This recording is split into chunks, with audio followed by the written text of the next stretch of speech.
আসসালামু আলাইকুম, স্বাগতম ইনসাইড টিভি সংবাদে। আমি মোহাম্মদ কিবরিয়া আজকের সব আন্তর্জাতিক খবর নিয়ে হাজির হয়েছি। শুরুতেই জানিয়ে দিব সংবাদ শিরোনাম, তারপর বিস্তারিত। গোয়েন্দা প্রধানকে নিজ দপ্তরের নতুন প্রধান করলেন জেলেনস্কি। সুইজারল্যান্ডে অগ্নিকাণ্ডে ৪০ নিহতের ঘটনায় ৫ দিনের রাষ্ট্রীয় শোক। হাত মেলানোর দুদিন পর পাকিস্তানকে খারাপ প্রতিবেশী বলে কড়া হুঁশিয়ারি জয়শঙ্করের। ২০২৫ সালে ইউক্রেনের ৬,৬৪০ বর্গকিমি এলাকা দখলের দাবি রাশিয়ার। মেক্সিকোতে ৬.৫ মাত্রায় ভূমিকম্প, নিহত ২।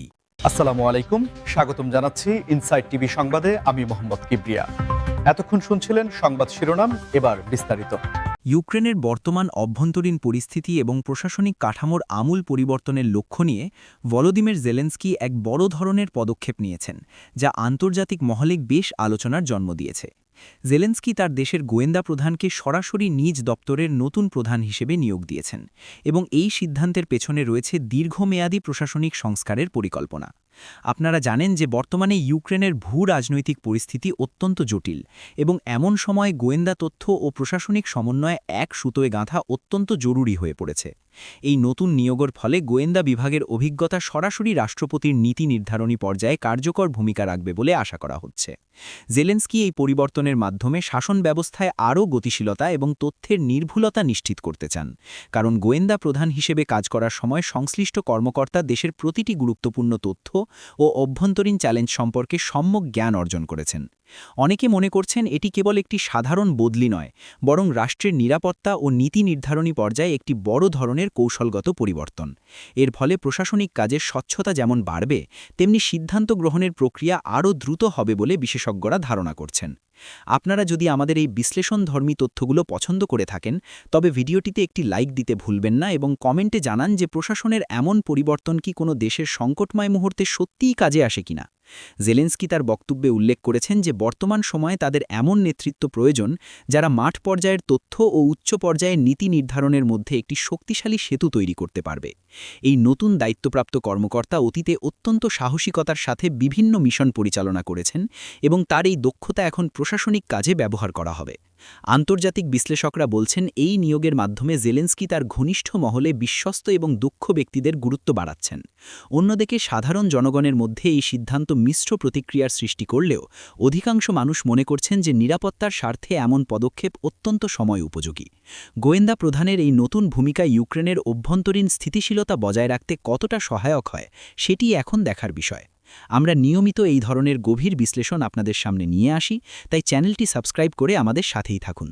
এই নিয়োগের ফলে প্রতিরক্ষা মন্ত্রণালয় এবং রাষ্ট্রপতির দপ্তরের মধ্যে সমন্বয় আরও দৃঢ় হবে বলে সরকারের পক্ষ থেকে দাবি করা হচ্ছে। ইউক্রেনের রাজনৈতিক বিশ্লেষকগণ বলছেন, যখন একটি দেশ দীর্ঘমেয়াদী চ্যালেঞ্জের মধ্য দিয়ে যায়, তখন আমলাতান্ত্রিক জটিলতা কমিয়ে সরাসরি কার্যকর ব্যবস্থা নেওয়াটা খুবই গুরুত্বপূর্ণ হয়ে দাঁড়ায়। জেলেনস্কির এই সাহসী সিদ্ধান্ত বিশ্ব রাজনীতিতে তার নেতৃত্বের সক্ষমতাকে আবারও প্রমাণ করল বলে অনেকে মনে করেন। এই পুরো প্রক্রিয়াটি অত্যন্ত সাবধানতার সাথে সম্পন্ন করা হয়েছে, যাতে রাষ্ট্রীয় গোপনীয়তা বজায় থাকে এবং প্রশাসনিক কাজে কোনো বিঘ্ন না ঘটে। সুইজারল্যান্ডের মতো একটি শান্ত এবং উন্নত দেশে ভয়াবহ অগ্নিকাণ্ডের ঘটনায় ৪০ জন সাধারণ মানুষের প্রাণহানি পুরো বিশ্বকে স্তব্ধ করে দিয়েছে। এই মর্মান্তিক দুর্ঘটনার পর দেশটির সরকার ৫ দিনের রাষ্ট্রীয় শোক ঘোষণা করেছে এবং এই শোক কেবল একটি আনুষ্ঠানিকতা নয়, বরং এটি প্রতিটি নাগরিকের হৃদয়ের রক্তক্ষরণকে প্রকাশ করছে। আপনারা কল্পনা করতে পারেন, যেখানে নিরাপত্তার মান অত্যন্ত উন্নত, সেখানে এমন একটি অগ্নিকাণ্ড কিভাবে ঘটে গেল তা নিয়ে বর্তমানে ব্যাপক তদন্ত চলছে।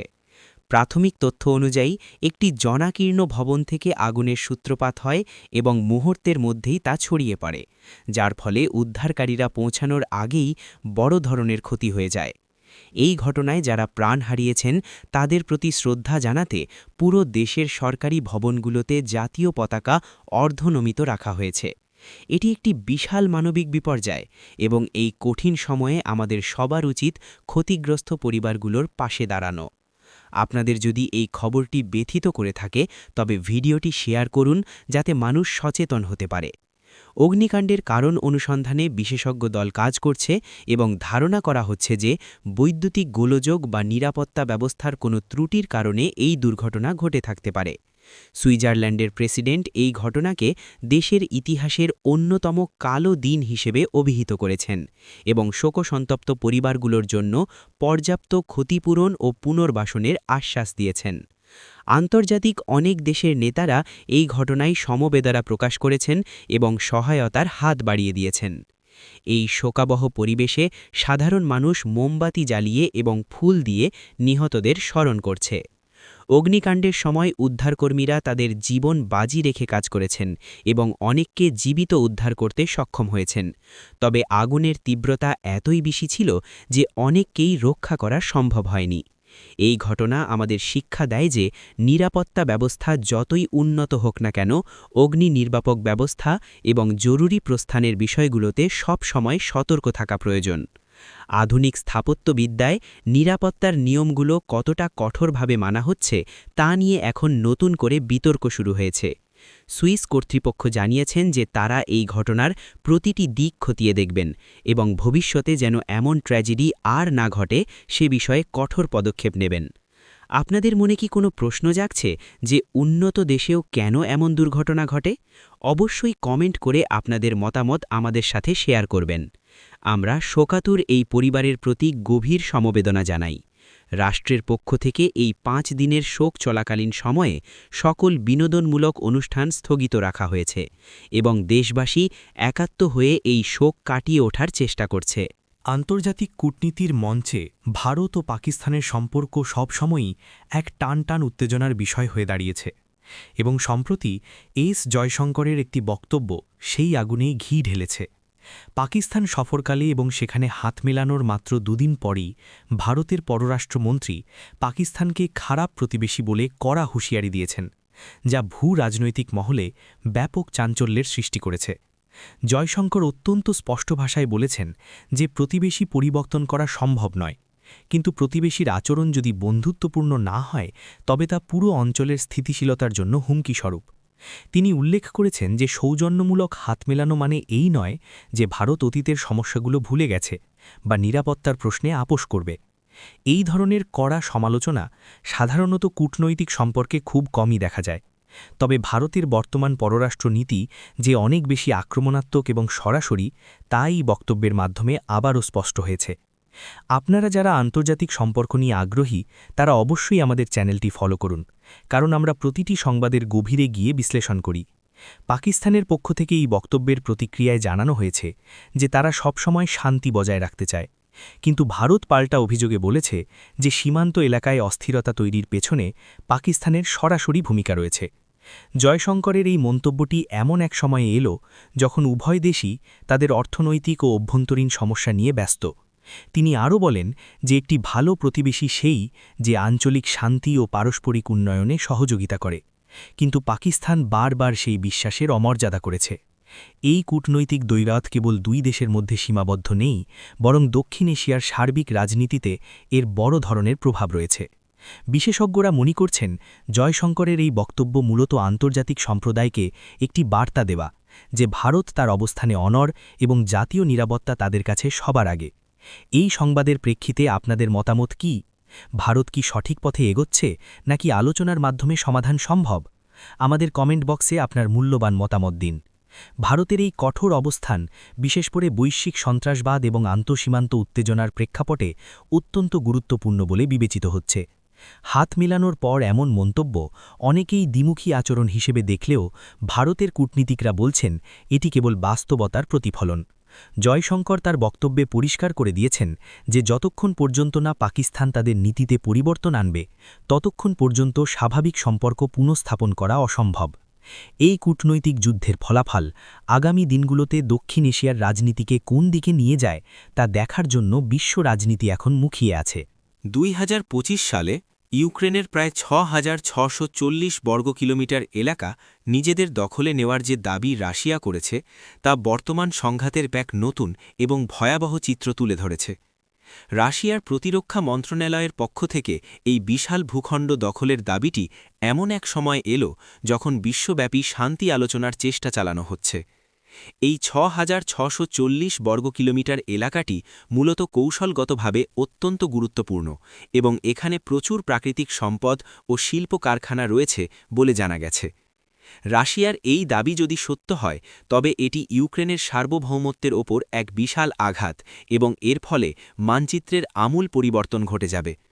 আপনারা জানেন যে এই দীর্ঘমেয়াদী সংকটে সাধারণ মানুষের জীবন বিপন্ন হচ্ছে এবং অর্থনৈতিকভাবে পুরো বিশ্ব ক্ষতির সম্মুখীন হচ্ছে। আমাদের এই ভিডিওটি ভালো লাগলে লাইক দিন এবং এমন নিয়মিত আপডেটের জন্য আমাদের সাথে যুক্ত থাকুন।